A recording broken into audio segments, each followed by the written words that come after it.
ఇబ్బందులు ఎన్నున్నా ఇచ్చిన హామీ నిలబెట్టుకుంటామని చెప్పాం.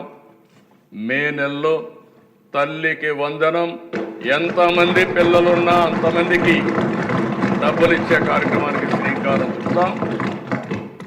ఆ కార్యక్రమాన్ని కూడా ముందుకు తీసుకెళ్తాం. ఇంకో పక్కన రైతు భరోసా ఏదైతే చెప్పామో next installment government of India ఇస్తుంది. దాంతో జమ చేసి 3 ఇన్స్టాల్మెంట్స్లో ప్రతి ఒక్క రైతుకు కూడా రైతు భరోసా కింద 20,000 చెప్పాం. దాన్ని ఫుల్ఫిల్ చేస్తామని చెప్పి కూడా నేను మీకు తెలియజేసుకుంటున్నాను. గవర్నమెంట్ ఆఫ్ ఇండియా 6,000 ఇస్తారు, మనం ఒక 14,000 ఇస్తాం. 2 మ్యాచ్ చేసి 20,000 ఇచ్చే కార్యక్రమానికి ముందుకు పోతాం. ఇది కాకుండా మత్స్యకారులు 20,000 రూపాయలు ఇస్తా అన్నాం. వాళ్ళు కూడా చేపలు వేటకు పోలేని పరిస్థితి ఉంటుంది. ప్రతి సంవత్సరం హాలిడే ఇస్తాం. ఆ హాలిడే సమయం ముందుగానే వాళ్ళకి ఇవ్వాల్సిన 20,000 కూడా వాళ్ళకి ఆర్థిక సహాయం చేసి వాళ్ళను కూడా ఆదుకుంటామని చెప్పి ఈ సభ ద్వారా తెలియజేస్తున్నా.